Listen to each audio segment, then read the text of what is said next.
Daile, un es esmu klīnikas Elekta zobārste. Es nodarbojos ar visa veida zobu terapeitisko ārstēšanu, kā piemēram tā būtu plombēšana, estētiskā plombēšana un zobu sakņu kanālu ārstēšana. Tāpat es nodarbojos arī ar protezēšanu un arī sniedzu konsultācijas protezēšanā. Es labprāt uztiesu arī higiēnu, jo uzskatu, ka tas ir tāds pamats, tā ir bāze, un es ļoti priecājos, ka pacienti pie manis nāk arī pēc higienas. To nevar darīt par daudz, un par to nevar runāt par daudz. Tāpat es labprāt arī pieņemu bērnus. Mēs ļoti labi sadarbojamies ar viņiem, man viņi patīk, un es ļoti priecājos, ka pie manis atnāk arī kāds mazāks pacients. Tas nebūs nekas ļoti oriģināls, jo visvairāk man patīk tieši zobu plombēšana ar kompozītu materiālu. Tās ir tā saucamās zobu tiešās restaurācijas, kas notiek uzreiz šeit, zobārsta krēslā, vienas vizītes laikā. Protams, tie ir savas nianses. Ja, piemēram, es izņemu visu kariozo bojājumu vai esošo veco plombi un no zoba ir palicis ļoti maz zoba audu, piemēram, tikai viena vesela sieniņa, tad es pacientiem piedāvāju kaut ko no netiešajām restaurācijām, kas tiek izgatavotas laboratorijā, piemēram, zoba kronis vai keramikas onleja, jo tās sniedz mums varbūt tādu paredzamāku rezultātu tādiem novājinātiem zobiem. Bet, ja zoba audi atļauj, ja ir diezgan daudz saglabājušās savas zoba sieniņas, tad es piedāvāju plombēšanu, un man ļoti patīk pats process, kad pacients jau ir mierīgs, zobs ir izolēts, un tad es vienkārši plombēju, atjaunoju visus pauguriņus, bedrītes, jo tas ir galvenokārt ne tikai estētikas atjaunošana, bet arī funkcija. Pacientam nav nepieciešama atkārtota vizīte, kā piemēram, ja pie zoba kroņa mums sākumā notiek slīpēšana, pēc tam mēs ņemam nospiedumu un pēc tam pēc kāda laika tiek cementēts kronis, tad plombēšana ir viena vizīte, un tas plus, kas ir finansiālais aspekts.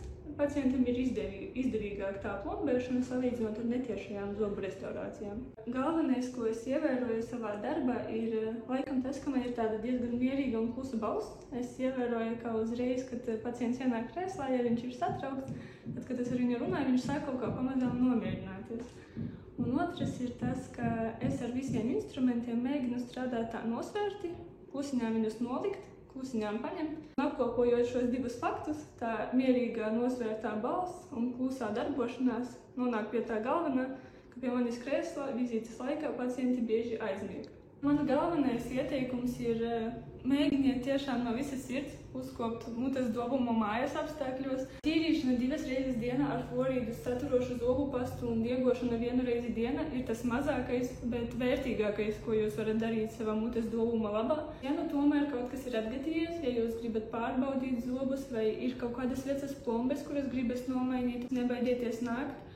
Es bieži pirmās vizītes laikā dzirdu no pacientiem: "Doktor, jūs tūlīt nobīsieties, man kauns, kas man ir mutē." Nevajag kaunēties, ja jūs šeit esat atnācis, tātad jūs jau esat apņēmies kaut ko darīt, un tas jau ir apsveicami. Un es jūs nekad nelamāšu, vienkārši nāciet un kopā mēs risināsim visas problēmas.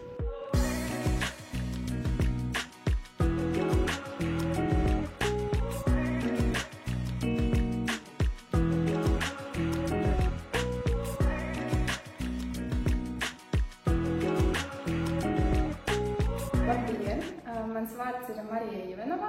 Esmu zobārste klīnikā Elekta. Darba pieredze zobārstniecībā ir 1 gads pēc absolvēšanas. Ikdienā nodarbojos ar sakņu kanālu ārstēšanu, kā arī pārārstēšanu. Pārsvarā pie manis pacienti atnāk, kad ir sāpes uz temperatūras skaidrinātājiem, sāpes uzkožot, kā arī spontānas sāpes. Kanāli tiek mehāniski un ķīmiski apstrādāti.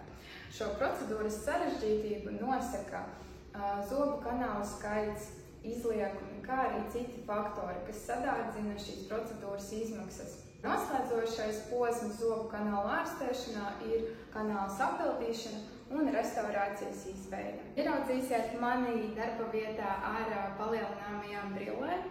Tās man atrodas gandrīz vienmēr uz acīm, kā arī man ļoti patīk strādāt ar mikroskopu. Dārgie pacienti, mans ieteikums jums būtu nebaidīties no zobārsta.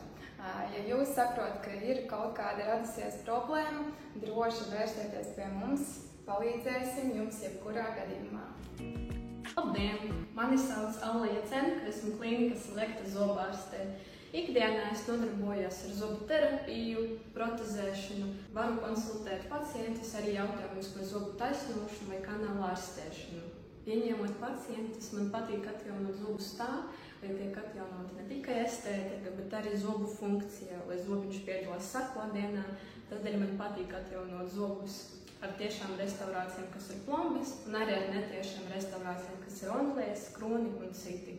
Ir divas lietas, kas varētu raksturot manu ikdienas darbu.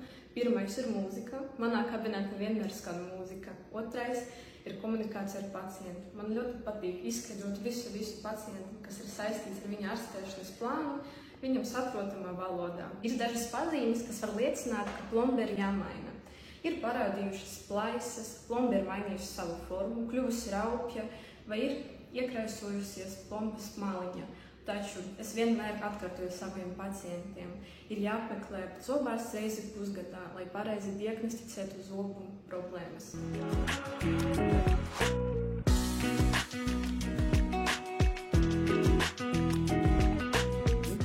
Vai esat kādreiz pamanījuši, ka jūsu zobi izskatās noduruši?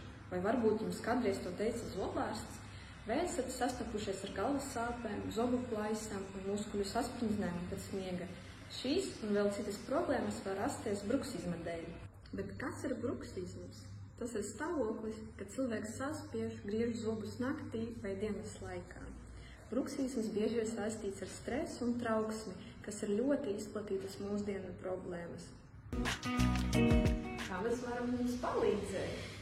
Ja mēs konstatējam zobu noturumu un zobu griešanu naktī, tad var izgatavot nakts skapī. Pie mums kabinetā mēs ņemsim nospiedumu un pēc dažām dienām zobu tehnikas laboratorija izgatavos skapī, un mēs jums to nodosim. Parasti nospiedums tiek ņemts no viena žoklīša un kapītis valkājot uz augšžokļa vai apakšžokļa. Taču ļoti svarīga problēmas agrīnā konstatācija, tāpēc aicinām jūs zobārsta konsultāciju reizi pusgadā.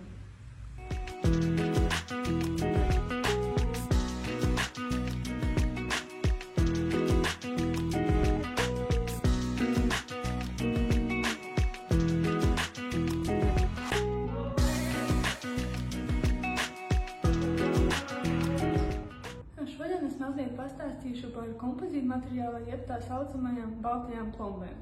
Ja mēs salīdzinām ar visiem zināmajām sudraba plombēm, tad pirmais, ko mēs ievērojam, ka šīs baltās kompozītu materiālā plombes uz zoba neredz. Un pacientiem tas visbiežāk ir svarīgi tieši tajā estētiskajā rajonā, smaida rajonā. Bet mēs varam neuztraukties arī par sānu zobiem, mēs viņus tur pilnīgi droši varam likt, jo tās ir izturīgas pret sakodiena slodzi un nodilumu, tāpēc sānu zobu rajonā tās arī ļoti labi kalpo. Šīs baltās plombes pie zoba saistās ar speciālu tam paredzētu saiti, kuru dakteris uzklāja pirms liek pašu plombu.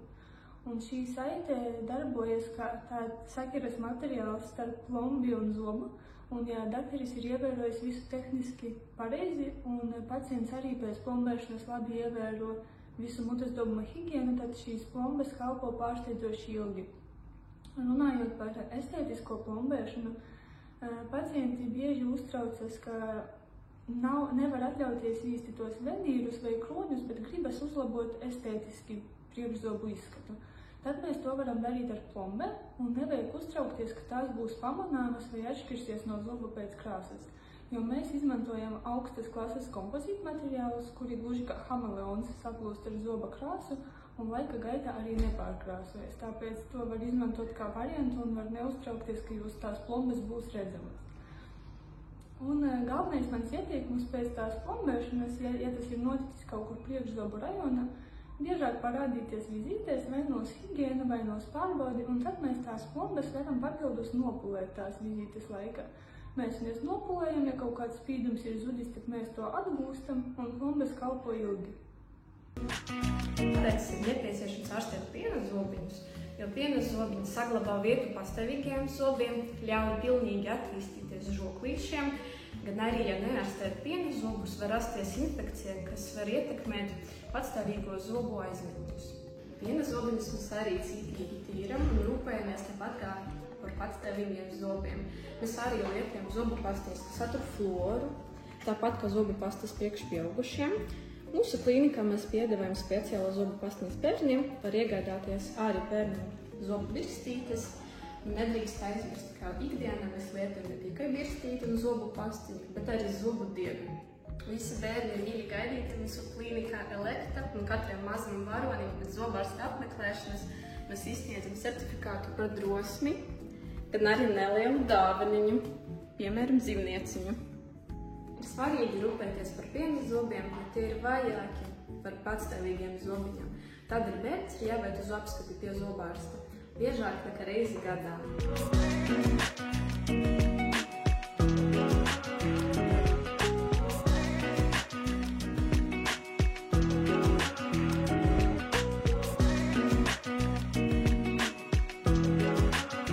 Viens no vissvarīgākajiem posmiem mutes dobuma veselības uzlabošanā ir profesionāla mutes dobuma higēna. Klīnikā Elekta to veic certificēts zobu higēnists, kas regulāri papildina zināšanas dažādos tālāk izglītības pasākumos. Procedūra tiek veikta ar mūsdienīgām metodēm un ietver sevī mīkstā un cietā aplikuma noņemšanu, zobu pulēšanu un profilaktiskus pasākumus mutes veselības veicināšanai. Tā arī izsmeļoša konsultācija par zobu veselības uzlabošanu ikdienā. Pacientiem ir iespēja uzdot interesējošus jautājumus gan par mutes higēnas līdzekļu izvēli, gan par uzturu un tā ietekmi uz zobu veselību.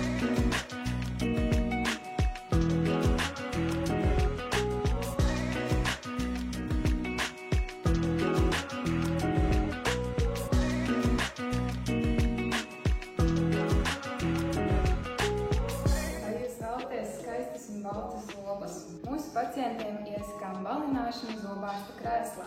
Šī procedūra ir drošāka nekā mājās izmantotie balināšanas līdzekļi. Tā kā balināšanas laiks ir ilgāks nekā mājās, kā arī tiek izmantoti intensīvāki balināšanas līdzekļi, tad arī pacientam balināšanas rezultāts ir daudz pamanāmāks. Balināšana zobārsta krēslā tiek vienmēr kontrolēta no ārsta puses. To nevar salīdzināt ar tirgū pieejamiem nopērkamiem līdzekļiem. Izvēloties tirgū nopērkamos balināšanas līdzekļus, pacients var saskarties ar dažādiem riskiem, kā piemēram zobu jūtīgumu.